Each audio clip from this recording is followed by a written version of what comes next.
David, a few months ago I was in New York, and I went to a store that probably has the biggest tie department I have ever seen, which is Bloomingdale's in Manhattan. Doing that job, was that good training for an actor? I was really bad at it, and it was good training in the sense that I knew that I was not destined to be a tie salesman, so I had to find something else. Why weren't you good at it? I don't know. I just couldn't get the hang of it, so to speak. And it was like I wasn't good at selling people things. I hated the ties. Not all the ties. Oh, that's right. It was Ronald Reagan was president. We had jelly bean ties, and we were trying to push the jelly bean ties, and that was just hard for me. You've had some small roles in some movies and some memorable roles. Now in Rocket Gibraltar, weren't you a caterer with 2 different accents? First of all, it's almost impossible that you would have seen that movie since there's only 7 people in the United States who've seen it. But yes, I was in the small, embarrassing role of a French caterer who wasn't really French.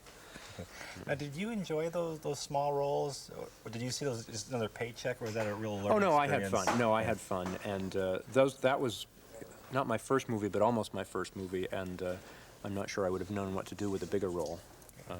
Now I do. You've been in a TV series before, an NBC series, The Powers That Be. Right. When that was canceled, was that a traumatic thing for you, or was it more of a relief? No, it wasn't. No, I had a great time on that show. It was definitely not a relief. I was upset when it got canceled because I thought it was a great show. It was a great cast, and I loved working with all the people on that. Norman Lear, who was wonderful, and that was hard, having that go. I was flying back from New York last night, actually, and on the in-flight entertainment, they had an interview that you did with Brian Gumbel on the Today Show. It was funny because you were talking about the problems of becoming famous. And a few months ago... One of them is that you end up on the in-flight entertainment on an airline.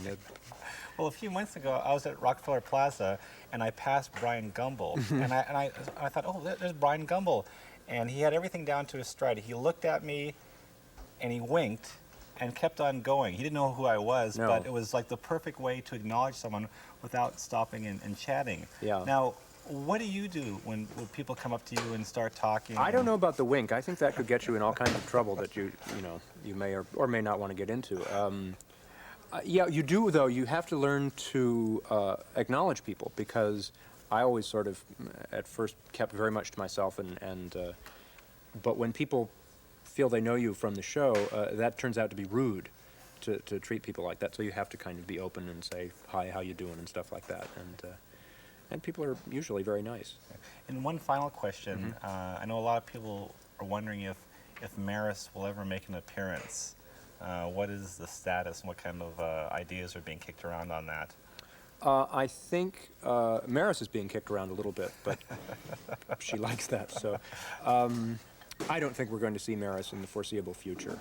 It was just too repellent an idea for the mass audience to stomach. So we'll keep her under wraps for a while.